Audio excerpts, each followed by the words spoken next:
Good morning, class 6 students. So, yesterday we did few exercises on adjectives. Now, today we will be doing the remaining activities that is in your book, and I will be giving the other some other exercise on activities too. So, first of all, dear student, let us see today's work, that is writing skill. Writing skill हम लोग ये करेंगे क्योंकि ये जानना बहुत ज़रूरी है आप लोगों को, that is notice writing. Notice writing देखिए, मैं थोड़ा इसका I will just explain it. Notice writing, a notice is a formal piece of communication issued by someone to a large number of people in an organisation. कोई भी संस्था, कोई भी company अगर किसी को अपना पर्सनल इन्फॉर्मेशन देना है होल मास को, तो हम लोग उस टाइम नोटिस निकाल सकते हैं और नोटिस बोर्ड में चिपका सकते हैं, so that everyone can read and know the information on the notice. Now let us see how to write notice. Notice कैसे लिखना है। Number one, writing notice is quite easy if we keep in mind the various ways, just like what, when, where, etc. various w's, या w's का कहा गया है, what, when, where, etc. जैसे क्या, कब और कहाँ। ये क्या, कब और कहाँ, अगर ये क्वेश्चन का आंसर हम लोग लिख पाएंगे तो नोटिस तैयार हो ही जाएगा। थोड़ा उसका फॉर्मेलिटी पूरा करके, फॉर्मेट पूरा करके नोटिस तैयार हो ही जाएगा। लेकिन हम लोगों को ध्यान रखना है व्हाट, व्हेन, वेयर, ये शब्द का आंसर जो है उसको करेक्ट तरीके से लिखना है। Number two, a notice is always enclosed in a box. हम लोग जब भी नोटिस लिखते हैं उसको बॉक्स के अंदर में ही लिखना है, बॉक्स बनाने की ज़रूरत है।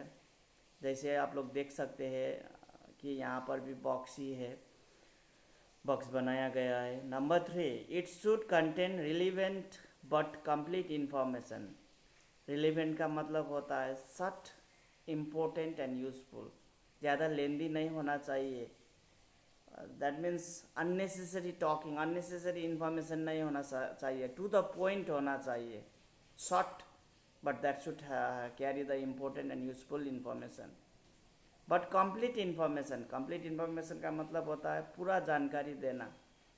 नोटिस जब हम लोग लिखते हैं तो पूरा जानकारी देना पड़ता है, आधा नहीं, so that it occupies all the information that I want to tell, that you want to tell to the mass of people. Now see next, it must be very precise. Precise का मतलब होता है clear and accurate, स्पष्ट और सही। आप लोग notice में बहुत ध्यान देना है, आपका इस पर हैंड राइटिंग कैसा है, आपका लिखने का जो जो लेटर्स है वो स्पष्ट है कि नहीं, दूसरा ये उसको समझ पाएगा या नहीं, और साफ होना चाहिए, so that everybody can read and understand what you are going to tell in the information. Now, these were the short points that you should remember while writing the notice. Now let us see the format of the notice. Format यहाँ पे जो दिया गया है ये थोड़ा आप लोगों को ईजीनेस के लिए है, टू मेक यू इजी, लेकिन आप लोग अपने तरीके से भी लिख सकते हैं जब आप लोग, लेकिन जो नोटिस का फॉर्मेट है आप लोगों को वो सही करना है, और अंदर जो लिखते हैं कंटेंट्स तो आप अपने तरीके से भी लिख सकते हैं, अपना लैंग्वेज में, अपना क्रिएटिविटी में, लेकिन that should be short and useful. लेकिन ये फॉर्मेट जो है बॉक्स बनाना ज़रूरी है। ऊपर में name of the institution, institute, company, या कंपनी का नाम अथवा इंस्टीट्यूट का नाम लिखना है, तो आप लोगों को पाटलिपुत्र सेंट्रल स्कूल लिखना है। नोटिस, वो नोटिस ही होगा वहाँ पे। और title of the notice, title क्या है, फॉर एग्जांपल ड्राइंग कंपटीशन है स्कूल में, तो आप लोग ड्राइंग कंपटीशन लिख सकते हैं। आपका कोई चीज़ खो गया है तो lost geometry box, lost doll, lost wrist watch, lost purse, ऐसे करके आप टाइटल बना सकते हैं। अब उसके सीधा नीचे डेट, जिस दिन आप ये नोटिस जारी कर रहा है, नोटिस बोर्ड में चिपका रहा है, उस दिन का डेट लिखना है, अथवा जब आप नोटिस लिख रहे हैं उस दिन का डेट लिखना है। अब उसके बाद आता है आपका, अब यहाँ पे सब्जेक्ट दिया गया है, आप लोग सब्जेक्ट और ये कंटेंट आप लोग डायरेक्ट लिख सकते हैं दोनों मिक्स करके, लेकिन book let us do first of all according to the book. आप सब्जेक्ट में क्या लिखना है, सब्जेक्ट क्या है, फॉर एग्जांपल मैंने ऊपर में ड्राइंग कंपटीशन कहा था, तो सब्जेक्ट में हम लोग करेंगे drawing competition for junior level from class 1 to 5, ऐसे करके हम लोग लिख सकते हैं। उसके बाद कंटेंट आता है, यहाँ आप लोग ये कंटेंट को सही जगह में रखना है। सब्जेक्ट के बाद में कंटेंट में आप इंफॉर्मेशन देना है। क्या इंफॉर्मेशन देना है कि the competition is going to held in the auditorium, so everybody are requested to take part in it, ऐसे करके आप लोगों को इन्फॉर्मेशन देना है। होम टू कंटेक्ट, आप कंटेंट के बाद में कंटेक्ट, होम टू कंटेक्ट, आप कंटेक्ट में लिख सकते हैं क्लास मॉनिटर अथवा class teacher, where in the school auditorium, in the school assembly hall, ऐसे करके आप एक जगह बता सकते हैं। व्हेन ऑन फ्राइडे, अथवा आप लोग जो डेट देते हैं उसके 2-4 दिन बाद का डेट देना है। फॉर एग्जांपल आप यहाँ पे डेट राइटिंग डेट, आपका नोटिस राइटिंग डेट 16 लिखा है, तो 17, 18, 19, 16 के बाद में जो डेट आता है वो देना है टाइम में। तो आप डेट में लिख दीजिए 16th ऑफ जुलाई, ऐसे करके आप डेट लिख सकते हैं।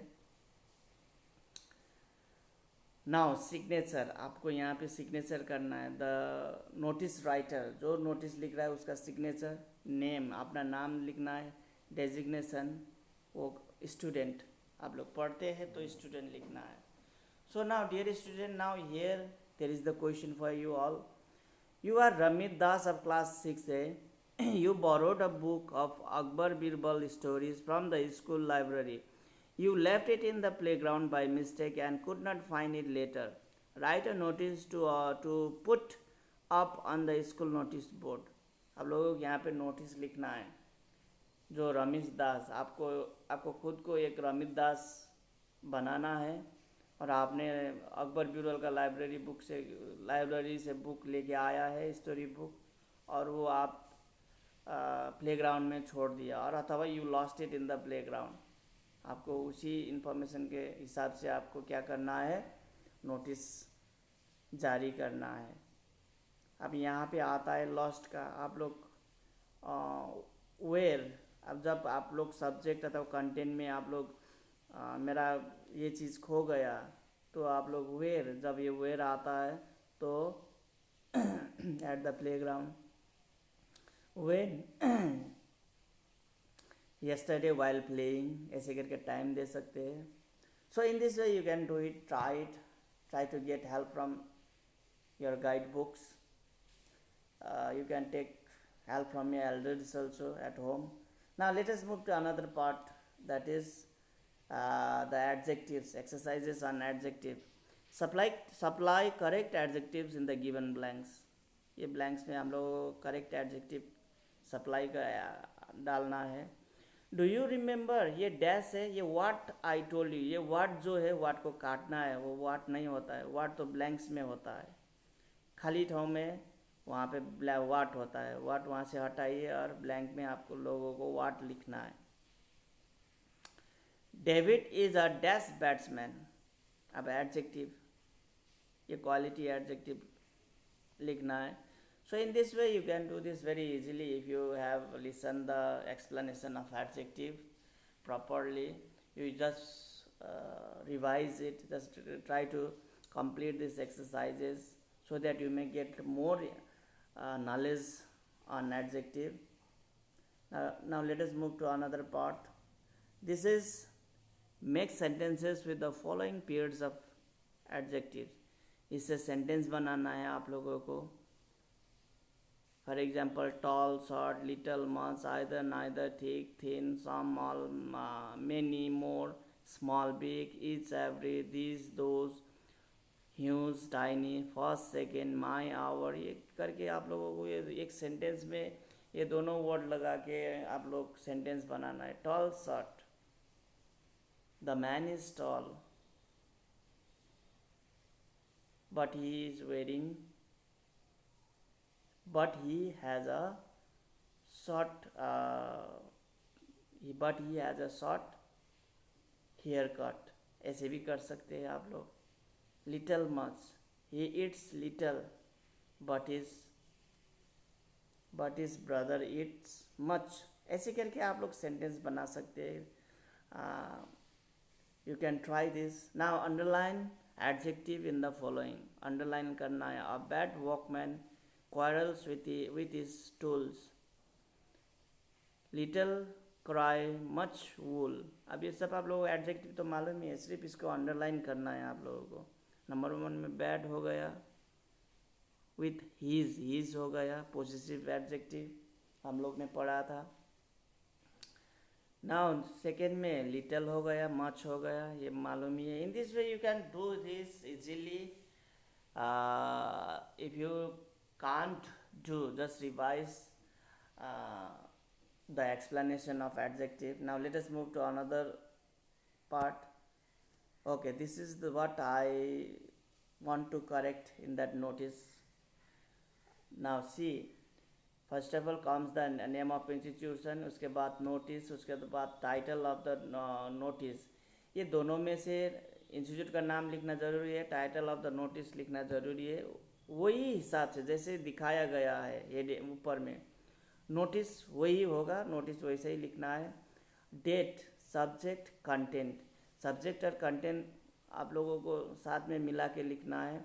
होम टू कॉन्टैक्ट ये आता है. उसके बाद वेयर, व्हेन, ये सब आप लोगों को एकदम अपना लॉजिक तरीके से ये नोटिस तैयार कीजिए. और if you get more confused, then I'll be doing this notice later on also in the classes. You don't have to worry about that. Now, dear student, this much for today. We will have a class tomorrow with our new chapter, that is chapter 8. Till then, have a nice time. Thank you for listening and try to do all the work that I have given to all of you. Thank you. Bye bye.